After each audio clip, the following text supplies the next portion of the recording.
शादी तय होने के बाद मंगेतर से मिलना हुआ तो दोनों मिलने की आग में जल रहे थे, पर लड़की पारिवारिक बंधनों के कारण पीछे हट रही थी।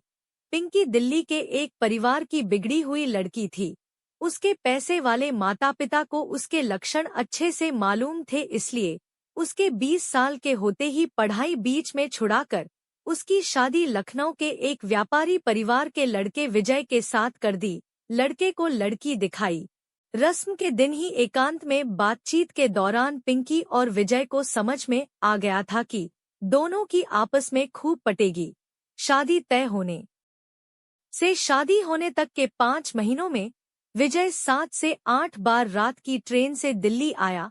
दिन में होटल में रुका। पिंकी और विजय खूब मस्ती करते।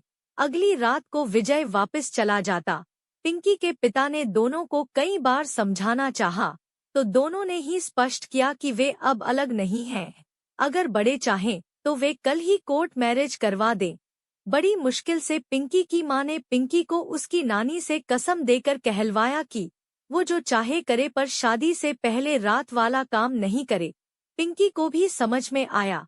अब वो उनसे यह तो नहीं कह पाई कि विजय क्या वो तो अपने बॉयफ्रेंड के साथ पहले भी कितनी बार कर चुकी है।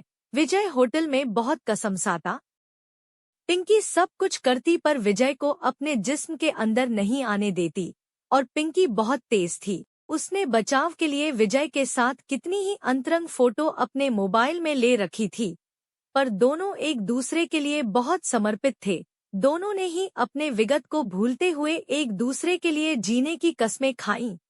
पिंकी कोशिश करती कि होटल के रूम में कम से कम देर को रुके और बाहर ज्यादा घूमे, तो वह अपनी गाड़ी लेकर आती थी। गाड़ी में दोनों चुमा जम कर करते। पिंकी ने विजय को अपना दीवाना बना रखा था। विजय ने पिंकी को एक से एक महंगे गिफ्ट दिए, जिनको देखकर पिंकी की मां की भी आंखें फटी रह गईं। शादी को 1 महीना ही बचा था। आने वाले इतवार को विजय को दिल्ली आना था, तो उसने पिंकी को पहले ही बता दिया। पिंकी ने कहा भी कि कहीं बाहर मिलते हैं, पर विजय बोला कि उसे हनीमून का डेस्टिनेशन फाइनल करना है, तो वो उसे लैपटॉप में कुछ फोटोज दिखाएगा और कुछ शादी की प्लानिंग भी डिस्कस करनी है, तो पिंकी होटल ही आ जाए। इस बार वो ज्यादा समय होटल में रुकेंगे, फिर जैसा मन करेगा बाहर चले चलेंगे। पिंकी समझ गई कि इस बार विजय कुछ गड़बड़ जरूर करेगा। सही बात तो यह थी कि अब उसकी आग भी बेकाबू हो रही थी। सगाई के चक्कर में पिछले 2 हफ्तों से दोनों अकेले में मिले भी नहीं थे। पिंकी ने शनिवार को काफी समय अपने जिस्म को चमकाने में दिया। हालांकि पिछले हफ्ते सगाई से पहले पॉलिश हुई थी, पर बड़े लोगों का क्या।